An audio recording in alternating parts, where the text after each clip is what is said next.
Alrighty, what's up everybody? So I'm here in Kansas again. Justin and I made our annual trip a couple weeks ago. Just the worst conditions ever, and everything that could go wrong did go wrong. Justin luckily got a good reap in, got a bird killed right off the bat, and then we struggled the rest of the time we were here.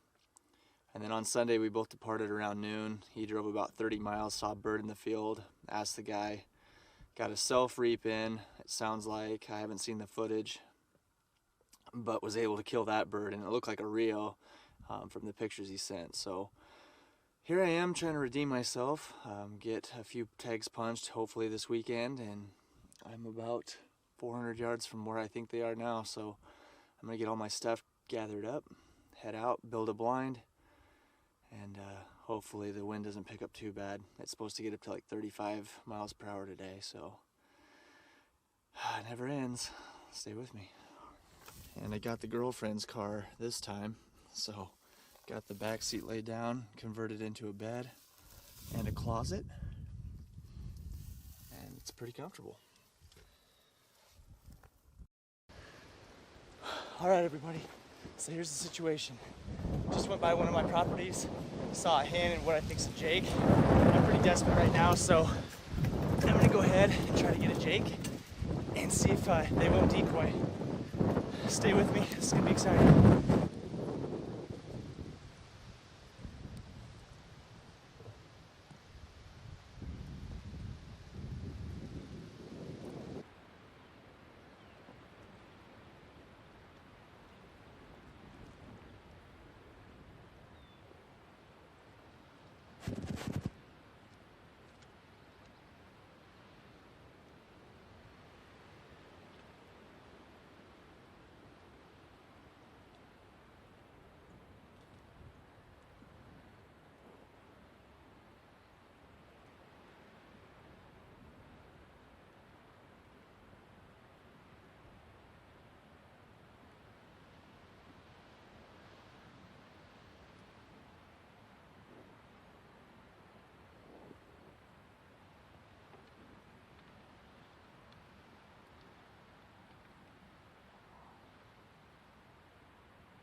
Yes! Yes! Finally! Oh my god, that sucked. It's like 35 miles per hour wind. I saw this hen and what I thought was a tom walking up the side of this hill. I took the decoy, put it right next to a little cedar. I got the camera lined up best I could. He comes right around the corner, pops out at like 10 yards. And right when I come around to take the shot, he buggers. Arrow went flying clear over him. He wasn't sure what happened, stopped, and I had a guess. I said 45, let her eat with the wind, and he went like 30 yards and he tipped over.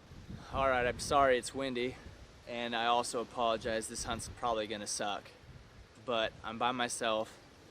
I basically spot and stalked this bird, saw a few hens, parked up on the hill, ran all my gear down here, got the DSD set up. As soon as I saw him, I was pretty much pinned behind this tree, so I stuck the decoy down. And usually I like to get the camera behind me or something so you get that point of view or right over the shoulder kind of angle. Couldn't do that this time. I had to leave it right where it was at, basically put it on manual focus, aimed it where I thought he was going to come. He did. He got to 8 yards and popped out on me.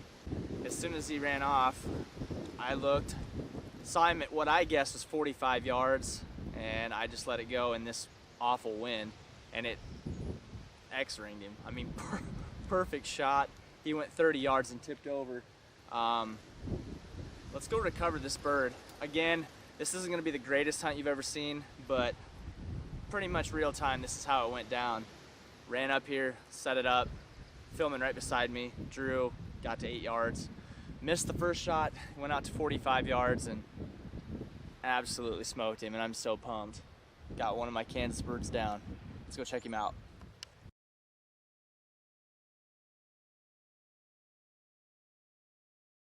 It's been one of the toughest seasons I've ever had turkey hunting, especially here in Kansas.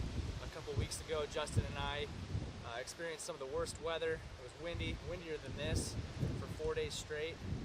It was also cold. Justin was fortunate enough to have an awesome reap. He got one bird down, and then on Sunday when we both departed, he was headed home, found a property with a bird, and was able to stalk in and get that one shot as well. That happened to be his first Rio, so I'm excited to see those episodes. But for me, again, this isn't my best episode ever produced, but it was pretty raw, pretty real, and we put him down. And he is an amazing bird. He's got absolutely monstrous rope, as you can see here, but he doesn't just have one beard, he has 2 beards. And he doesn't have just 2 beards, he has 3 beards. So this is one of my biggest toms I've ever shot. Gorgeous eastern fan like you like to see. And then he's probably got inch spurs, so I would guess, I guess he's probably a 3-year-old, 2-year-old, but what a beautiful bird nonetheless. So thank you for viewing this episode.